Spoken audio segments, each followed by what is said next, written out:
व्रत कथा को पढ़ना या सुनना चाहिए। पौराणिक कथा के अनुसार कैलाश पर्वत के सुंदर शिखर पर माता पार्वती जी ने श्री महादेव जी से पूछा कि हे महेश्वर, मुझसे आप वह गुप्त से गुप्त वार्ता कहिए जो सबके लिए, सब धर्मों से भी सरल और महान फल देने वाली हो। हे नाथ, अगर आप भली भांति प्रसन्न हैं, तो आप उसे मेरे सम्मुख प्रकट कीजिए। हे जगन्नाथ, आप आदि, मध्य और अंत रहित हैं। आपकी माया का कोई पार भी नहीं है। आपको मैंने किस प्रकार प्राप्त किया है? हे प्रभु, कौन से व्रत, तप या दान के पुण्य फल से आप मुझे वर के रूप में प्राप्त हुए, ये सब कृपया पूर्वक वर्णन कीजिए। देवी पार्वती की बात सुनकर श्री महादेव जी बोले, हे देवी सुनो, मैं तुम्हारे सम्मुख अब उस व्रत को कहता हूँ जो परम गुप्त है। जैसे तारागणों में चंद्रमा और ग्रहों में सूर्य, वर्णों में ब्राह्मण, नदियों में गंगा, पुराणों में महाभारत, वेदों में साम और इंद्रियों में मन श्रेष्ठ है, वैसे ही पुराण और वेद सब में इसका वर्णन आया है, जिसके प्रभाव से तुमको मेरा आधा आसन प्राप्त हुआ है। हे प्रिय, उसी का मैं तुमसे वर्णन करता हूँ, सुनो। भाद्रपद मास के शुक्ल पक्ष की हस्त नक्षत्र संयुक्त तृतीया तिथि के दिन इस व्रत का अनुष्ठान मात्र करने से सभी पापों का नाश हो जाता है। देवी, तुमने पहले हिमालय पर्वत पर इसी महान व्रत को किया था, जो मैं तुम्हें सुनाता हूँ। तब देवी पार्वती जी कहने लगी, हे प्रभु, इस व्रत को मैंने किस लिए किया था, वह सुनने की मेरी इच्छा है, सो कृपा करके कहिए। शंकर जी कहने लगे, हे पार्वती, आर्यावर्त में हिमालय नामक एक महान पर्वत है, जहाँ अनेक प्रकार की भूमि अनेक प्रकार के वृक्षों से सुशोभित है, जो सदैव बर्फ से ढके हुए तथा गंगा की कल कल ध्वनि से शब्दायमान रहता है।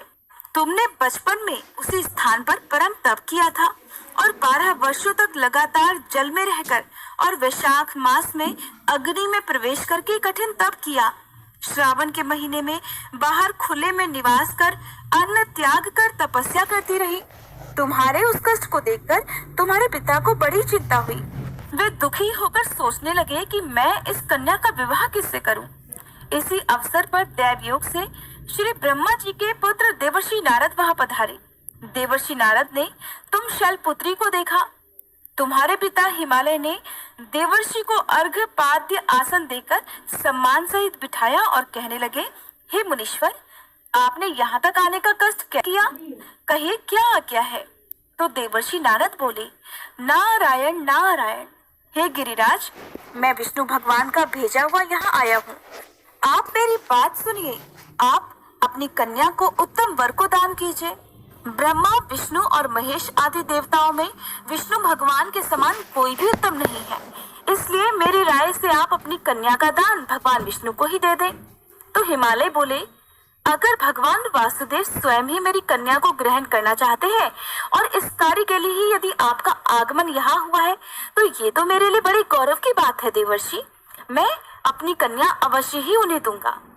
हिमालय का ये आश्वासन सुनते ही देवर्षि नारद जी वीणा पर नारायण नारायण कहते हुए आकाश में अंतर्ध्यान हो गए और शंख, चक्र, गदा, पद्म और पीतांबरधारी भगवान विष्णु के पास पहुंच गए। नारद जी ने हाथ जोड़कर भगवान विष्णु से कहा, नारायण नारायण, प्रभु आपका विवाह कार्य निश्चित हो गया है। इधर हिमालय ने पार्वती जी से बड़ी प्रसन्नता पूर्वक कहा, हे पुत्री, मैंने तुमको गरुड़ ध्वज भगवान विष्णु को अर्पण कर दिया है।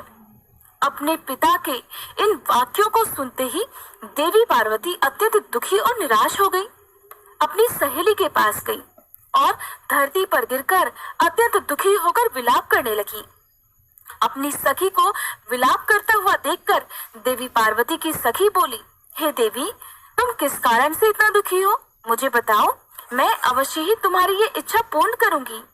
तब देवी पार्वती कहने लगी, हे सखी सुनो, मेरे मन की जो इच्छा है वो तुम्हें बताती हूँ। मैं तो श्री महादेव जी को वरण करना चाहती हूँ, परंतु मेरे पिताजी तो मेरा विवाह भगवान विष्णु के साथ सुनिश्चित करना चाहते हैं, इसलिए मैं निस्संदेह इस शरीर का त्याग करूंगी। पार्वती जी के इन वचनों को सुनकर उनकी सखी कहने लगी, देवी, तुम निराश मत हो। जिस वन को तुम्हारे पिताजी ने ना देखा हो, तुम वहां चली जाओ और वहां कठिन तपस्या करना। तब हे देवी पार्वती, तुम अपनी सखी का ये वचन सुनकर अपनी सखी के साथ घने वन को चली गई। तुम्हारी सखी ने तुम्हारा हरण करके तुम्हें घने वन में पहुंचा दिया। उधर तुम्हारे पिता ने तुम्हें घर पर ना पाकर सोचा कि मेरी पुत्री को कोई देव, दानव अथवा किन्नर हरण करके ले गया है, और मैंने तो देवर्षि नारद को ये वचन दे दिया है कि मैं अपनी पुत्री का गरुड़ध्वज भगवान के साथ विवाह करूंगा। हाय, अब मेरा ये वचन कैसे पूरा होगा? ऐसा सोचकर देवी तुम्हारे पिता बहुत चिंतातुर होकर मूर्छित हो गए। तब सभी लोग हाहाकार करते हुए दौड़े और मूर्छा दूर होने पर गिरिराज से बोले कि हमें आप अपनी मूर्छा का कारण बताइए। तब हिमालय कहने लगे, मेरे दुख का कारण ये है कि मेरी रत्न रूपी कन्या को कोई हरण करके ले गया, या सर्प डस गया, या किसी सिंह या व्याघ्र ने उसे मार डाला है। वो न जाने कहाँ चली गई है, या फिर उसे किसी राक्षस ने मार डाला है। इस प्रकार कहकर गिरिराज दुखी होकर ऐसे कांपने लगे जैसे तेज वायु के चलने पर कोई वृक्ष कांपने लगता है। फिर हे पार्वती, तुम्हें गिरिराज साथियों सहित घने जंगल में ढूंढने के लिए निकल गए। सिंह, व्याघ्र, रीछ आदि हिंसक जंतुओं के कारण वह वन महाभयानक प्रतीत हो रहा था। तुम भी अपनी सखी के साथ भयानक जंगल में घूमती हुई वन में एक नदी के पास पर बनी हुई एक गुफा में पहुंच गई। उस गुफा में तुम अपनी सखी के साथ प्रवेश कर गई, जहां तुम अन्न जल का त्याग करके बालू का शिवलिंग बनाकर मेरी आराधना करती रही। उस समय भाद्रपद मास की हस्त नक्षत्र युक्त तृतीया के दिन तुमने मेरा विधि विधान से पूजन किया और रात्रि को गीत भजन करते हुए जागरण किया। तुम्हारे उस महाव्रत के प्रभाव से मेरा आसन डोलने लगा। मैं उसी स्थान पर आ गया जहाँ तुम और तुम्हारी सखी दोनों थी। तब मैंने आकर तुमसे कहा कि हे वरानने, मैं तुमसे अत्यंत प्रसन्न हूँ, तुम मुझसे कोई वर मांगो। तब तुमने कहा कि हे देव, यदि आप मुझ पर प्रसन्न हैं तो आप महादेव जी ही मेरे पति हो जाएं। मैं तथास्तु ऐसा ही होगा कहकर अंतर्ध्यान होकर कैलाश पर्वत को चला गया। तब तुमने प्रातःकाल होते ही उस बालू की प्रतिमा को नदी में विसर्जित कर दिया। हे शिवे, वहां तुमने अपनी सखी सहित व्रत का परायण किया। इतने में ही तुम्हारे पिता हिमवान भी तुम्हें ढूंढते ढूंढते उसी घने वन में आ पहुंचे। उस समय उन्होंने नदी के तट पर दो कन्याओं को देखा तो वे तुम्हारे पास आ गई और तुम्हें हृदय से लगाकर रोने लगे और बोले, बेटी, तुम इस सिंह, व्याघ्र आदि युक्त घने जंगल में क्यों चली आई हो? तब तुमने कहा, पिताजी, मैंने तो पहले ही अपना शरीर शंकर जी को समर्पित कर दिया था, किंतु आपने इसके विपरीत कार्य किया, इसलिए मैं यहाँ घने वन में चली आई और तपस्या करने लगी। तुम्हारे दृढ़ निश्चय और कठिन तपस्या को देखकर हिमवान ने तुमसे कहा कि पुत्री, अब मैं तुम्हारी इच्छा के विरुद्ध ये कार्य नहीं करूंगा, और तुम जिनके साथ भी विवाह करना चाहती हो, मैं उन्हीं के साथ तुम्हारा विवाह अवश्य कराऊंगा। हे प्रिये, उसी व्रत के प्रभाव से तुम्हें मेरा अर्धासन प्राप्त हुआ है। इस व्रतराज को मैंने अभी तक किसी के सम्मुख वर्णन नहीं किया है। देवी, अब मैं तुम्हें ये बताता हूँ कि इस व्रत का ये नाम क्यों पड़ा। तुमको सखी तुम्हारी हरण करके ले गई थी, इसलिए इसका नाम हरतालिका पड़ गया।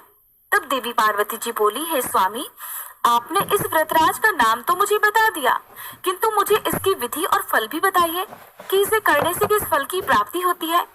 तब शंकर जी इस प्रकार बोले, इस स्त्री जाति के अच्युतम व्रत की विधि भी देवी सुनो। सौभाग्य की इच्छा रखने वाली स्त्रियां और कुंवारी कन्याएं इस व्रत को विधि पूर्वक करें। केले के खंभों से और पत्तों से मंडप बनाकर उसे वंदन बारों से सजाएं। उसमें विविध रंग के उत्तम रेशमी वस्त्र की चांदनी ऊपर तान दे। चंदन आदि सुगंधित द्रव्यों का लेपन करने के बाद स्त्रियां एकत्रित हो, शंख, भेरी, मृदंग आदि बजाएं। विधि पूर्वक मंगलाचार करके श्री गौरी शंकर की बालो निर्मित प्रतिमा स्थापित करें। फिर भगवान शिव और पार्वती जी का गंध, धूप, पुष्प, दीपक आदि से विधि पूर्वक पूजन करें। अनेक नैवेद्यों का भोग लगाएं और रात्रि को जागरण करें। नारियल, सुपारी, जवारी, नींबू, लौंग, अनार, नारंगी आदि ऋतु फलों और फूलों को एकत्रित करके धूप, दीप आदि से पूजन करके कहे कि हे कल्याण रूप शिव, हे मंगल रूप शिव, हे मंगल रूप महेश्वरी, हे शिवे, सभी कामनाओं को देने वाली देवी, कल्याण रूप तुम्हें नमस्कार है। हे कल्याण स्वरूप माता पार्वती, हम तुम्हें नमस्कार करते हैं। भगवान शंकर जी को सदैव नमस्कार करते हैं।